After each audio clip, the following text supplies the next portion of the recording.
함께 말씀을 나누는 가운데 우리에게 또 은혜 주시고 다음 세대를 생각할 수 있는 귀한 시간 되길 소망합니다. 감사하며 예수님의 이름으로 기도합니다. 아멘. 네, 우리 옆에 계신 분과 잠깐 인사하겠습니다. 예수님의 이름으로 사랑합니다. 많이 웃으시면 엔돌핀이 나오는데요, 더 행복하게 웃으시면 다이돌핀이 나온다고 합니다. 아주 좋은 물질이라고 해요. 우리 성도님들 행복하게 예수님과 함께 신앙생활 하셨으면 좋겠습니다. 오늘 에베소서 6장 1절에서 4절 말씀을 가지고 주의 교훈과 훈계로 양육하라 라는 제목으로 말씀을 전하고자 합니다. 자녀 양육은요 정말 쉽지 않은 것 같습니다. 그렇다면 목사님은 자녀를 많이 키워보셨습니까? 이제 제 딸은 8개월이 됐습니다. 그러면 목사님은 무슨 할 말이 있으신가요? 저에게는 아직 배 10척이, 12척인가요? 12척이 아니라 저에게는 청소년부 친구들 120여 명이 있습니다. 13세부터 18세까지 아이들과 함께한 시간이 올해가 10년입니다.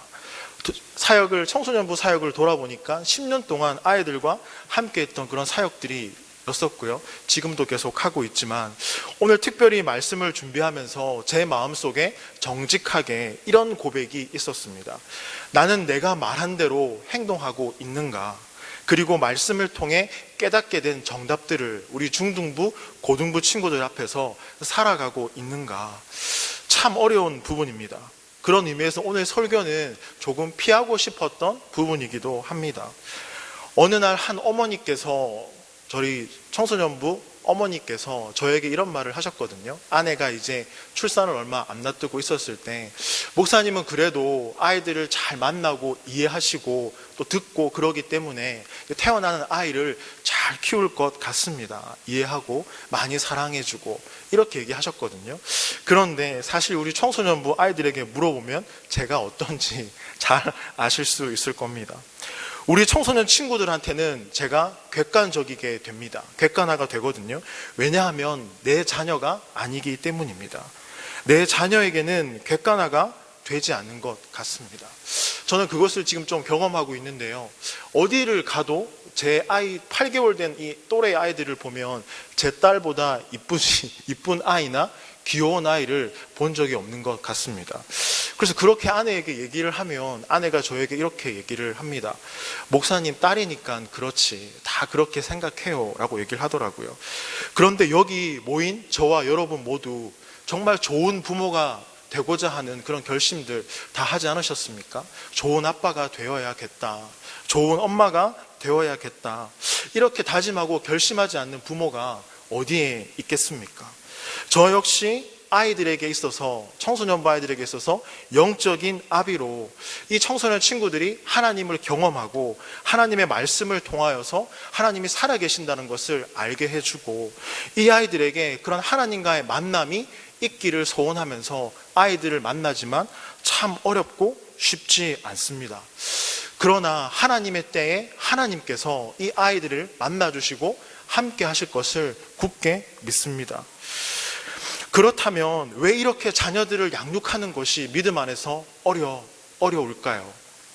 제가 아내가 아이를 가졌을 때 이제 산부인과를 갔었는데요. 35세 이상이 되면 노산이라고 하더라고요. 그래서 아내와 저는 적지 않게 좀 충격을 받았습니다. 이제 노산이야? 이러면서 얘기를 하고 있었는데요. 실제로 첫 번째 아이가 태어나고 둘째, 셋째가 태어날 때 요즘 어머님들은 나이가 좀 많아지는 건 사실입니다. 그래서 청소년부 친구들을 볼 때에 어머니가 이제 갱년기 초입에 딱 들어가게 되고요, 자녀가 사춘기 초입에 딱 들어가게 됐을 때 그렇게 만나게 된 만남은 하나님도 어떻게 하실 수 없다는 것을 사역의 현장에서 보게 되어집니다.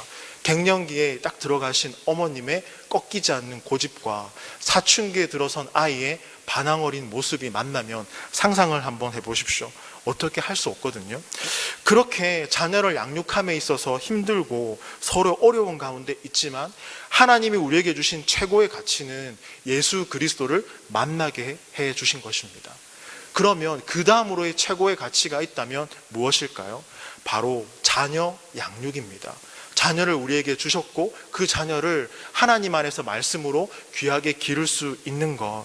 그런데 이 양육이 왜 이렇게 어렵고 힘들까요? 말씀 안에서 양육하는 것. 그것은 곰곰이 생각해 보면 너무 잘하려고 그래서 그러진 않는가. 우리가 살아가는 현실은 너무 잘하려고 합니다. 약한 것에 대하여 숨기고 싶고요. 나의 연약함에 대해서 드러내고 싶지 않습니다. 어떻게 보면 오늘을 사는 이 세상은 약함에 대해서 치를 떠는 세상인 것 같습니다. 무엇이든지 잘해야 됩니다. 학업도 그렇고요. 공부도 그렇고요. 취업도 그렇고요. 결혼도 그렇고요. 뭔가 이렇게 다 잘해야 될 것만 같습니다. 반대로 약하거나 연약하면 내 아이가 다른 아이와 비교해서 약하면 혹여나 뒤처질까 봐 부모는 어떤 마음이 듭니까? 이 아이가 이 상황보다 더 어려운 상황을 만나면 감당하지 못하고 포기할 수도 있을 텐데 안 된다. 더 조바심을 내는 게 부모의 마음입니다. 조바심을 넘어서 걱정과 염려와 두려움 가운데 우리 자녀들을 양육하지는 않는가, 그런 생각이 들어집니다. 청소년 부서에서 3명이나 이민을 갔거든요. 그 가면서 친구들이 그런 말을 하더라고요. 거기 가선 그래도 공부해서 자유로울 수 있겠죠. 페이스북 패매를 통해서 메시지를 주고받았는데요. 목사님, 여기서도 공부해요. 그러더라고요. 피할 수 있는 길이 없습니다. 여기서도 조바심을 느끼게 살아가고 거기서도 조바심을 느끼고 살아가고 부모인 우리조차도 잘해야 된다는 생각 때문에 힘이 듭니다. 자녀 입장에서도요. 부모에게 그 기대에 미치기 위해서 잘해야 된다고 생각하기 때문에 자녀도 힘듭니다. 그래서 부모와 자식 간이 사랑과 이런 섬김과 배려로 이루어진 관계가 아니라 서로 점수를 매겨버리는 관계가 되어버린 것이 오늘이 아닐까 생각이 되어집니다. 부모는 우리 자녀가 내 마음에 드니까 몇 점, 자녀는 우리 부모님이 나에게 이렇게 해주시니까 우리 부모님은 몇 점, 서로를 체크하면서 살아가는 것이 오늘날 우리의 현실인 것 같습니다.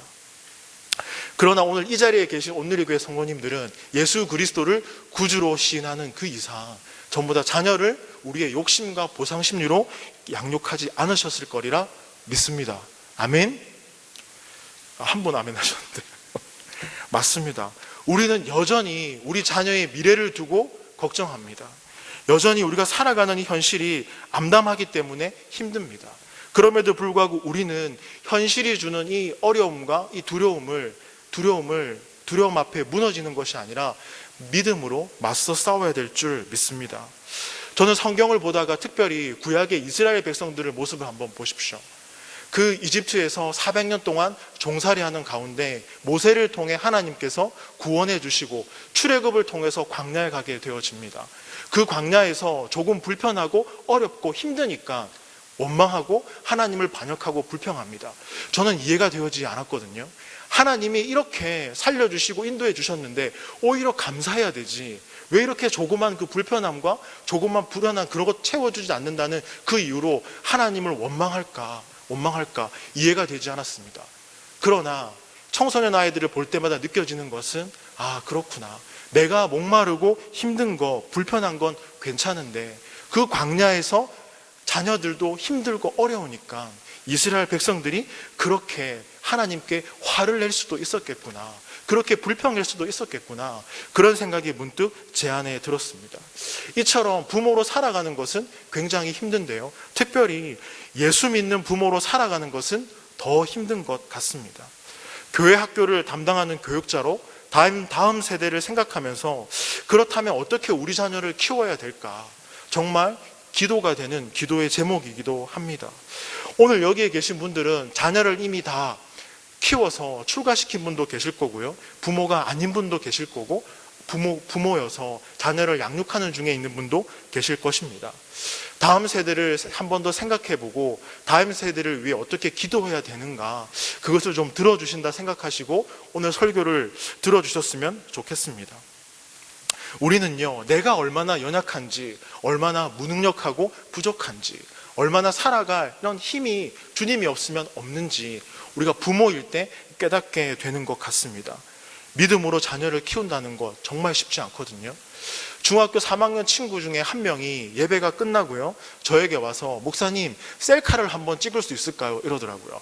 와, 나도 이제 온누리교회 청소년배들한테 인기가 좀 있는 건지 이 아이가 셀카를 왜 찍을까? 물어봤거든요. 이 아이 하는 말이, 너 그 셀카 찍어서 어디에 쓰게? SNS 올릴 거야? 목사님하고 찍었다고? 아니요, 엄마가 교회 가는 걸 믿지 않아요. 그래서 목사님하고 사진을 찍어서 보내줘야지 엄마가 저를 믿어줘요. 이 아이는 신뢰를 잃었습니다. 항상 몇 주 동안 저에게 와서 사진을 찍어달라고 부탁을 했거든요. 참 그런 거 보면서 정말 양육하기가 정말 힘들구나. 스위스 출신의 의사이자 목회 상담가로 활동 중인 폴트 누니에는요, 이런 말을 했습니다. 사람이 어떻게 반응하는가에 따라 우리의 삶은 창조적으로 혹은 파괴적으로 나아간다. 믿음 안에서 자녀를 양육하는 그 출발이 어디가 되어야 되는가, 그것을 가르쳐주는 말이구나라는 생각이 들었습니다. 혹은 창조적으로 혹은 파괴적으로 나아간다. 파괴적으로 나아가는 것은 무엇일까요? 제가 서두에서 조금 말씀드렸던, 정말 약함을 드러내지 않고 약함에 대해서 치를 떠는 세상, 우리 자녀를 강하게 키우고 우리 자녀는 정말 뒤처지면 안 돼, 약해지면 안 돼, 뒤에서 자꾸 이렇게 채찍질하는 삶으로 자녀를 키워나간다면 그 아이는 사나워집니다. 결국 세상을 향해서 울분이 쌓입니다. 부모를 향한 울분, 학교와 학업에 대한 울분, 갈 길과 방향을 잃어버릴 수 있습니다. 청소년부 아이들이 제일 싫어하는 말이 있습니다. 어떤 말일까요? 너 지켜본다? 이 제일 싫어합니다. 내가 너 지켜보고 있다. 아이들은요, 이런 말을 들었을 때 부모님들로부터 도망가고 싶다라는 이야기를 합니다. 그리고 청소년 부서에 이 청소년 자녀들을 위해서 부모님이 교사로 지원해 주시는 경우가 있습니다. 장점도 있고 단점도 있는데, 제가 궁금해서 아이들에게 물어봤거든요. 너희들 부모님이 교사로 오는 거 어때? 감시당하는 느낌이에요. 학교에서도 감시당하고 교회에서도 감시당하고 학원에서도 감시당하고, 우리는 어디에서 자유로울 수 있을까요? 물어봤습니다. 어디서 자유롭니? PC방이요. 이렇게 얘기를 아이들이 하더라고요. 그렇다면 반대로요, 창조적인 방향으로 나아가는 것은 무엇이겠습니까? 하나님의 도우심을 간절히 구하는 자리를 말합니다. 주님, 저는 연약합니다. 저는 제 자녀를 키워갈 힘이 없습니다. 자녀들에게 아픔을 줄 때도 있습니다. 지혜가 없어서 상처를 줄 때도 있습니다. 아이의 마음을 헤아리지 못하고 상처와 화를 낸 적도 있습니다. 우리 대부분 이렇잖아요. 화 내놓고 꾸중해놓고 엄마 아빠가 너 사랑하는 거 알지? 이렇게 얘기하죠. 네. 이미 아이는 상처를 받았거든요. 그렇습니다. 그런데 우리가 보여줘야 될 모습들은요, 하나님을 의지하는 부모의 모습을 아이에게 보여주고 하나님과 함께하는 것이 어떤 것인가, 이것을 우리 아이에게 보여줘야 될 줄 믿습니다. 하나님, 저 힘들어요. 하나님, 저 너무 약해요. 하나님, 저의 믿음도 지켜가기 힘든데 자녀의 믿음까지 지켜가는 거 더 힘들어요. 이렇게 하나님 앞에 고백하고 나가면 하나님께서 하소연으로 들으실까요? 아닙니다. 아니, 모든 것이 네 탓이야, 이렇게 얘기할까요? 그렇지 않습니다. 하나님께서는 이와 같은 이 기도의 소리를 하나님의 자녀의 신음의 소리로 들으십니다. 우리가 약함을 인정할수록 하나님의 능력을 경험할 기회는 더 많아집니다. 믿으십니까? 은혜가 필요하다고 인식하는 만큼, 하나님 은혜를 주십시오라고 기도하는 만큼 하나님의 은혜를 경험할 수 있습니다. 이것이 바로 복음이 가지고 있는 능력이고 복음이 가지고 있는 힘입니다. 그래서 우리는 하나님 앞에 엎드리는 인생이 되어야 됩니다. 하나님과 함께 가는 그 인생이 되어야 됩니다. 아이들과 함께 하나님의 말씀을 나누고 하나님과 함께하는 것이 무엇인지를 가르쳐 줄 수 있는 그와 같은 가정이 되는 축복이 저와 여러분의 삶 가운데 있기를 소망합니다.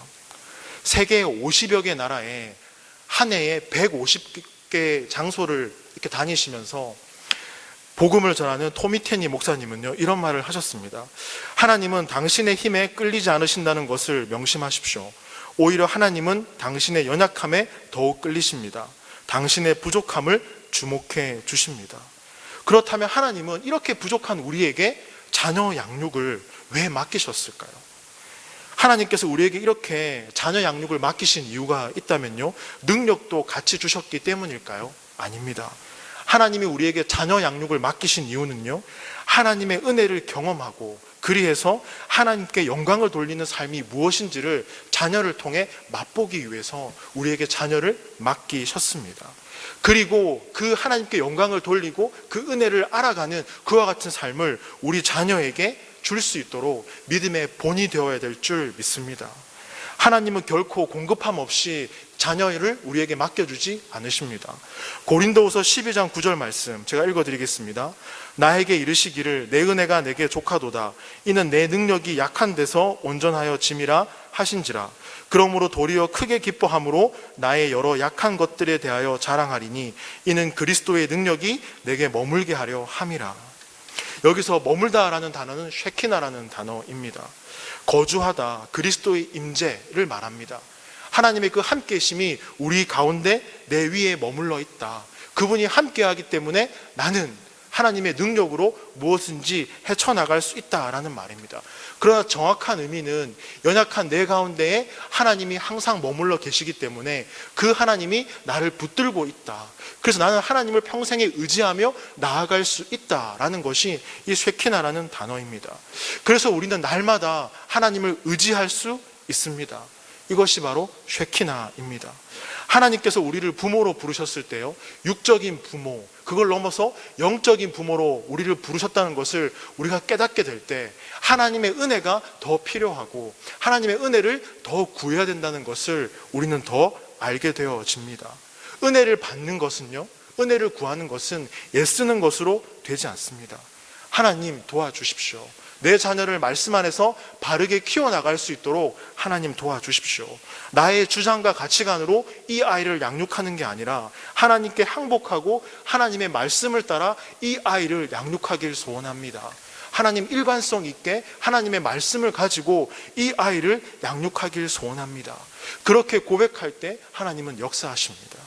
내가 나를 그렇게 비워갈 때 하나님으로 채워주시고요, 내가 하나님의 말씀으로 살아갈 때 나의 삶을 인도해 주십니다. 그 은혜가 오늘 예배하는 저와 여러분 삶 가운데에 있기를 축원합니다. 에베소서 1장 3절에서 6절 말씀을 다 같이 한번 읽어보겠습니다. 에베소서 1장 3절에서 6절 말씀입니다. 앞쪽으로 조금만 넘기시면 있거든요. 한번 다 같이 읽어보겠습니다. 네, 시작. 찬송하리로다. 하나님 곧 우리 주 예수 그리스도의 아버지께서 그리스도 안에서 하늘에 속한 모든 신령한 복을 우리에게 주시되 곧 창세전에 그리스도 안에서 우리를 택하사 우리로 사랑 안에서 그 앞에 거룩하고 흠이 없게 하시려고 그 기쁘신 뜻대로 우리를 애정하사 예수 그리스도로 말미암아 자기의 아들들이 되게 하셨으니 이는 그가 사랑하는 자 안에서 우리에게 거저주시는 바 그의 은혜의 영광을 찬송하게 하려는 것이라. 아멘. 5절 자기의 아들들이 되게 하셨다. 6절 그의 은혜의 영광을 찬송하게 하려는 것이라. 하나님의 아들들을 자녀되게 하셨다라고 말씀하고 있습니다. 자녀됨의 축복이 있는데 은혜와 영광이 우리에게 주어졌다. 부모라는 사명을 맡기신 것은요, 축복임을 잊지 않기를 바랍니다. 우리는 아버지, 어머니이기 이전에 하나님의 아들과 딸입니다. 부모라는 사명을 맡기신 우리에게 주신 하나님의 자녀됨의 축복이 있습니다. 이 축복을 누리는 저와 여러분의 인생이 되기를 소망합니다. 오늘이 온누리교회 청소년부 친구들과 함께한 907일이 되는 날입니다. 아이들과 이렇게 만나면서 얼마나 많은 일들이 있었겠습니까? 그런데요, 아이들과 이렇게 마주하는 가운데 저를 되게 힘들게 하는 상황들이 있습니다. 그것이 무엇이냐면 아이들이 믿음에서 무너지는 그와 같은 상황을 볼 때에 제 마음이 참 무겁습니다. 학업과 믿음, 여기서 아이들은요 별로 갈등하지 않습니다. 어느 쪽으로 많이 갈까요? 믿음일까요? 학업일까요? 학업 쪽으로 많이 갑니다. 시험 치기 4주 전부터 결석이 시작되어집니다. 아이가 선생님께 전화가 오지요. 네, 시험 끝나고 가겠습니다. 그런데 한 주는 놀아야 되니까 한 주 놀고 그 다음 주에 가겠습니다. 이런 친구는 좀 양호하고요. 셀 보고서에 보면 연락 안 됨, 카톡 문자 다 안 됨, 이런 친구도 있습니다. 심지어 이런 아이들을, 장기 결석자 아이들을 만날 수 있는 길은요, 학교 앞에 가서 학교 시간에 무작정 기다리는 것입니다. 이렇게 앞에서 기다린다고 아이들을 다 만날 수 있을까요? 유독 그런 날은 학교 가서 기다리면 아이들에게 주일날 봤을 때 너 목사님이 학교 가서 기다렸는데 너 어디 있었어? 라고 물으면 목사님 그날따라 뒤로 개구멍으로 나갔어요. 이렇게 얘기를 하더라고요. 유독 그날따라 왜 그렇게 나가고 싶은지 참. 그리고 아이들이 예배할 때 예배에 참여하지 않고 말씀을 제대로 읽지 않고 아멘도 하지 않고 그런 모습을 보면 제 안에 이 분노가 생깁니다. 이 분노를 저는 거룩한 분노라고 붙였습니다. 그런데 거룩을 빼고요, 분노라고 해보십시오. 솔직히 분노가 더 심하죠. 아이들에게 좀 이렇게 화도 좀 내고 싶고, 그렇게 예배하는 거 아니야, 그렇게 한번 소리도 지르고 싶고, 그래서 예배 때 아이들을 한번 혼낸 적이 있습니다. 그렇게 마음이 참 불편한 가운데 있을 때에 그 예배 드리는 뒤에서 기도를 했었습니다. 하나님, 우리 아이들 예배에 참여하고 함께 할 수 있게 주님 은혜를 좀 주십시오. 그때 주님께서 제 마음을 좀 만져주시고 흔들어 주셨던 것 같습니다. 승범아, 넌 청소년부를 담당하고 있는 목사지만 너는 가르치는 자리가 아니야. 그 자리는 아이들을 어루만지고 아이들의 삶을 응원하는 자리야. 아이들이 무엇을 힘들어하고, 아이들이 무엇에 지쳐있고, 아이들이 왜 말씀을 잊지 않고, 왜 찬양을 하지 않고 그렇게 하는지 그것을 보듬어주고 알아주는 그러한 자리야. 제가 정말 잘못 생각했구나는 것을 회개하는 그런 순간이었습니다. 그러면서 아이들을 생각하면서 쓴 기도문이 하나 있는데요. 생명과 바꾼 주의 사랑을 잊지 않게 하십시오. 나를 위해 흘렸던 주의 눈물 잊지 않게 하십시오.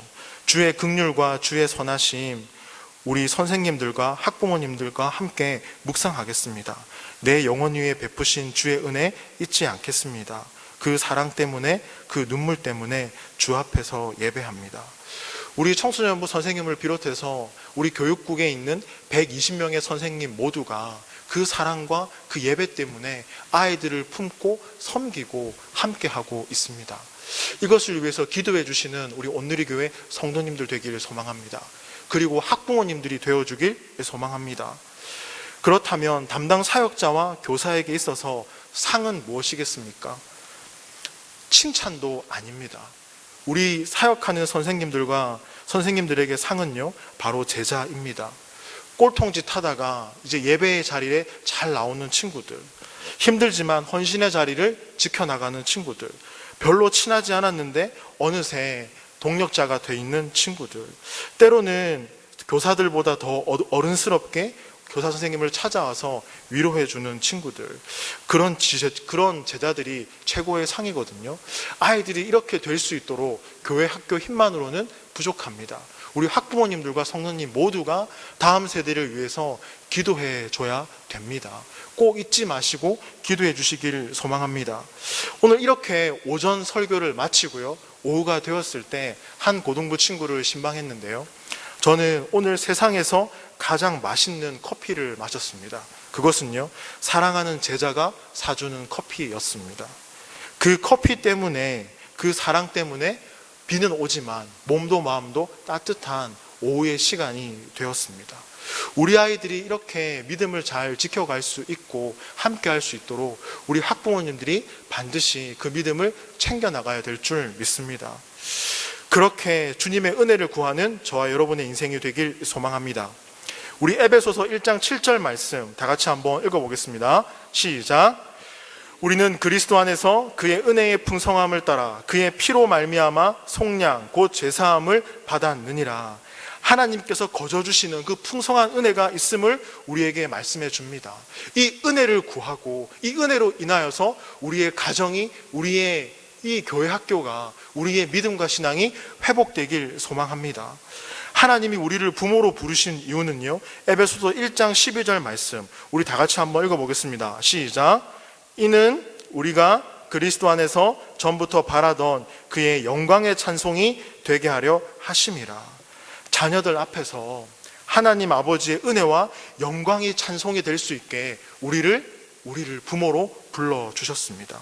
이것이 무슨 말일까요? 바로 부모로서 자녀에게 그리스도인 가정다운 모습이 회복되어야 된다는 것을 우리에게 말씀해주고 있습니다. 연약하고 부족하지만 하나님의 말씀을 붙들고 살아가는 믿음의 가정인 것을 회복하는 이 자리를 사모하고 나가는 저와 여러분의 인생이 되기를 소망합니다. 그와 같은 부모가 되시기를 소망합니다. 제가 학교를 신방해 나갈 때 한 아이의 질문이 생각이 납니다. 양산 중앙중에 있는 중학교 3학년 여학생이었거든요. 한빛 교회를 다니는 애였습니다. 목사님, 예수 믿으면 행복해요? 목사님, 예수 믿으면 뭐가 좋아요? 이렇게 아이가 저에게 질문했습니다. 그래, 너는 어떠니? 라고 물어보니까 저는 행복하지 않아요. 왜? 저희 엄마 아빠를 봐도 행복해 보이거나 별로 좋아 보이지 않아요. 아이들은 대놓고 부모에게 이런 말을 하지 않습니다. 묻지도 않거든요. 우리 아이들이 살아가는 2019년, 아이들 주변엔 대부분 믿지 않는 친구들이 굉장히 많습니다. 25명 전후로 구성되어 있는 그 반에 몇 명이 믿음을 지켜나가는 아이일까요? 그런데 그렇게 살아가는 아이들에게, 우리의 자녀에게 그 놀라운 영광, 그 놀라운 은혜를 찬송하며 나아가는 인생이 바로 나야, 그 인생이 바로 나야 라고 말할 수 있는 부모가 되어야 되지 않겠습니까? 여러분 믿으십니까? 그것이 바로 우리를 부모로 부르신 하나님의 이유입니다. 내 인생을 봐라. 내 인생이 하나님께 영광을 돌리고 은혜를 돌리는 그 인생 그 자체야. 아이들에게 물어봅니다. 아버지 뭐 하시노? 유명한 대사죠. 회사원인데요. 아버지 집에서 뭐 하시노? 게임 하시는데요. 아버지 토요일날 뭐 하시노? 캠핑 가시는데요. 아버지 주일엔 뭐 하시노? 야구장 가시는데요. 셀 모임이 끝났을 때 막 뛰어가는 아이를 붙잡고 물어본 적이 있습니다. 너 어디 가니? 야구장 가기 위해서 아빠가 밖에서 차를 세워놓고 기다리고 있어요. 그 집사님의 자녀입니다. 어떤 말을 할 수 있을까요? 그것이 한 번, 두 번뿐이라고 할지라도 우리의 모습이 이렇습니다. 제가 사역한 모교에 제가 전도사로 있었을 때 45명의 아이들이 함께 예배했습니다. 지금은 6명이 남았습니다. 제가 앞전에 사역한 교회에 15명의 아이들이 있었는데요. 지금은 주일학교가 없어졌습니다. 우리의 부모님들이 그 회복되어져 가는 모습을 자녀에게, 아이들에게 보여주지 않는다면 우리 아이들은요, 하나님을 떠날 것입니다. 저는 이럴 때 솔로몬의 지혜의 재판이 생각이 납니다. 어느 날 두 여인이 한 아기를 데리고 솔로몬을 찾아옵니다. 이 여자와 제가 한 집에서 같이 살고 있는데 이 여자가 죽은 자기 아이와 바꿔치기를 했어요. 판결을 해주세요. 솔로몬이 뭐라고 했을까요? 칼을 가지고 와서 이 아이를 딱 나누어 가지라. 그때 한 어머니가 말하죠. 아닙니다. 이 아이를 저 어머니에게, 저 여자에게 주십시오. 한 어머니는 뭐라고 합니까? 아닙니다. 그 아이를 칼로 잘라서 반반 나눠 주십시오. 라고 얘기합니다. 누가 진짜 어머니입니까? 아기를 살리는 게 어머니입니다. 진짜 생모는 아이를 살립니다. 이것이 부모의 역할입니다. 아이를 살리고 싶으십니까? 부모가 먼저 깨어 있어야 합니다. 말씀을 가까이 하셔야 됩니다. 예배가 무엇인지 아이들에게 가르쳐 주어야 합니다. 기도가 무엇인지 아이들에게 가르쳐 주어야 합니다. 가정 예배가 무엇인지 가르쳐 주어야 합니다. 이미 아이들은 믿음을 버리고 떠나는 가운데로 있습니다. 많은 교회가 담임 목사님께도 말씀하셨지만 문을 닫고 있습니다. 프로그램이 넘쳐납니다. 그렇죠. 너무나 우리가 좋고 누릴 것이 참으로 많습니다. 그러나 아이를 살리는 부모가 꼭 되시기를 소망합니다. 이 이야기를 통해서 우리 스스로 자문할 수 있는 것은 무엇일까요? 이 아이의 소유권이 내 자녀라고 해서 나에게 있는 것입니까? 아닙니다. 내가 주장하고 있지는 않나 우리는 살펴봐야 됩니다. 하나님이 우리에게 맡겨주신 아이들입니다. 자녀 양육에 있어서 그럼 정말 중요한 것 무엇일까요? 에베소서 5장 18절 말씀 다 같이 한번 읽어보겠습니다. 에베소서 5장 18절 말씀을 315쪽입니다. 다 같이 찾아서 한 목소리로 읽어보겠습니다. 시작. 말라 이는 방탕한 것이니 오직 성령으로 충만함을 받으라. 술 취한 자의 특징이 무엇입니까? 자제력이 없습니다. 자기 기분대로 마음대로 행합니다. 자기 생각에 충실하고요, 기분에 취하면서 말합니다. 사도 바울이 왜 술 취하지 말라라고 했냐면 그 당시 이 에베소 교회 교인들이 술 때문에 신앙이 무너지는 것을 목격했기 때문입니다. 그렇다면 오늘날 이 말씀을 우리에게 적용해 보면 어떻게 될까요? 성공에 취하지 말라. 우리 아이들을 강하게 키워야 된다는 그 생각에 취하지 말라. 판단력을 잃지 말라. 말씀을 붙들고 적용하며 키워야 된다는 그 사실을 잃지 말라. 이렇게 우리에게 다가오지 않습니까? 그리고 오늘 본문에서 말한 성령의 충만함은요, 절제와 통제력입니다. 아이를 양육함에 있어서 일관성 있게 내 주장으로 가르치는 것이 아니라 하나님의 말씀으로 일관성 있게 아이들을 양육해야 된다는 말씀입니다. 디모데후서 1장 7절 말씀 보시면 하나님이 우리에게 주신 것은 두려워하는 마음이 아니요 오직 능력과 사랑과 절제하는 마음이니. 에베소서 6장 4절요. 또 아비들아 너희 자녀를 노엽게 하지 말고 오직 주의 교훈과 훈계로 양육하라. 화를 내고 가르치면 아무 소용이 없다는 것입니다. 세상이 말하는 기준에 취해서 우리 아이들을 가르치고 있지는 않나, 우리는 우리를 돌아봐야 됩니다. 그럼 어떻게 양육해야 될까요? 오늘 6장 4절 말씀 다 같이 한번 읽어보겠습니다. 시작. 또 아비들아 너희 자녀를 노엽게 하지 말고 오직 주의 교훈과 훈계로 양육하라. 여기 훈계는요, 아이들을 꾸중하고 혼내는 것을 말하지 않습니다. 원어의 뜻은요, 말로 알아듣게 타이르다라는 뜻입니다. 아이들을 하나님의 말씀으로 알아듣게 타일러야 된다는 것입니다. 교훈은 자녀를 양육하는 전반적인 태도를 말합니다. 내 기준과 가치로 아이를 양육하는 게 아니라 하나님이 말씀하시는 그 가치관으로, 하나님의 말씀으로 자녀를 양육해야 될 것을 우리에게 말씀해 주고 있습니다. 말씀의 밑줄을 끄셨으면 삶의 밑줄을 끄시고 그 삶의 밑줄을 끈 것을 가지고 우리 아이들에게 하나님께 은혜를 받고 하나님께 영광을 돌리는 것이 무엇인지를 보여주는 저와 여러분의 인생이 되기를 소망합니다. 아멘. 예레미야서 2장 2절에 보시면 오늘날 우리에게 아주 귀한 말씀을 해주십니다. 너는 가서 예루살렘 사람들이 들을 수 있게 이렇게 외쳐라. 나 주가 말한다. 내가 젊은 시절에 얼마나 나에게 성실하였는지, 내가 신부 시절에 얼마나 나를 사랑하였는지, 저 광야에서 씨를 뿌리지 못하는 저 땅에서 내가 어떻게 나를 따랐는지 내가 잘 기억하고 있다. 모든 것을 기억하고 지켜보신다는 하나님의 말씀입니다. 모든 것을 기억한답니다. 내 자녀를 어떻게 양육할지, 내가 어떠한 삶을 살아갈지 그 모든 것을 지켜보는 하나님께서 우리와 함께 하십니다. 오늘 이 말씀이 끝나고 우리 잠깐 기도할 때 무엇을 위해 기도해야 되겠습니까?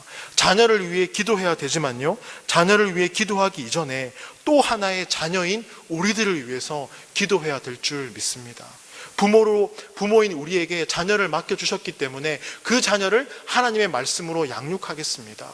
우리의 믿음의 가정으로 회복되기를 소망합니다. 주님 은혜 주시고 그 자녀됨의 은혜와 영광의 축복을 나에게 주옵소서. 주님은 우리에게 말씀해 주십니다. 그 자녀를 맡은 우리가 그 임무를 다 하는 것, 그것이 정말 주님이 원하시는 그것이 아닐까 생각되어집니다. 우리 이 시간 다 이렇게 기도했으면 좋겠습니다. 그와 같이 나에게 맡겨진 자녀를 말씀으로 잘 양육하겠습니다. 그렇게 한 목소리로 다 같이 우리 기도하겠습니다.